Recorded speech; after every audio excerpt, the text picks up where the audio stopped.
Alright, so I'm not gonna dance around the bush and just cut straight to the chase. So in my last video I mentioned about um, the whole bed situation. It didn't sit well with me. I wanted to do it right and everything like that. So if you notice behind me, I managed to install the bed liner. So as it comes to bed liners, there's a whole bunch of different ways you could go about doing it. There's spraying bed liners, there's the carpets, there's the mats, there's the do-it-yourself kits. There's a whole bunch of options, and the deeper you go down that rabbit hole, the more it becomes apparent that it's either a lot of effort that you wish somebody else did, or it just becomes expensive. So for me, I had a fairly well rapport with Topper King. They're famous here in Tampa Bay. They've installed camper shell on my first Tacoma, on my second Tacoma, talking about the thing that's going in the back of the Jeep. Unfortunately, not a camper shell for the truck, because they just don't carry that particular brand. But nevertheless, they do have bed liners. And so when I inquired about what my options were, it was just match made in heaven.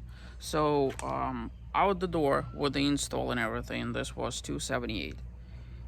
For reference, the next closest thing would have been like the actual bed mat, no siding, for like $210 that I have to do it myself, that adheres with like a VHB tape. So I just wanted something perfect and permanent.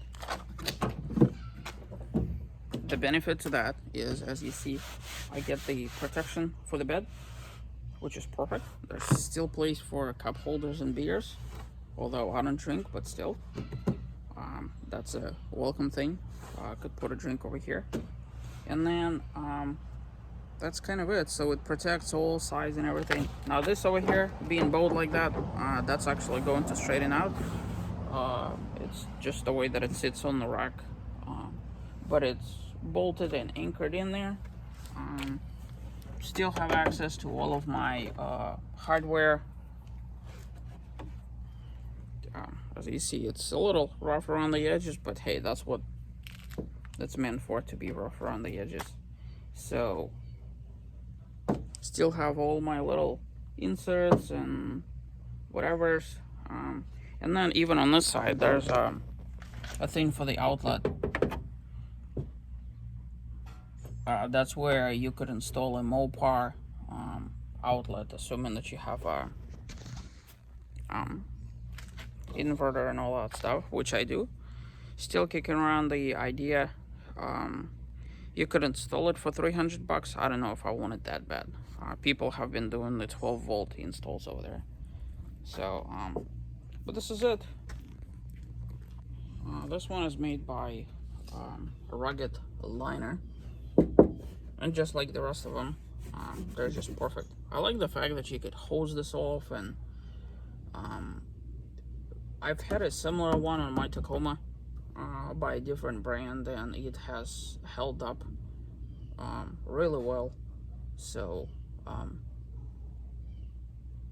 it would be perfect. And the fact that I also get the sides, it means that nothing gets scratched up in the bed, so that's just even better. That's kind of it for today's updates.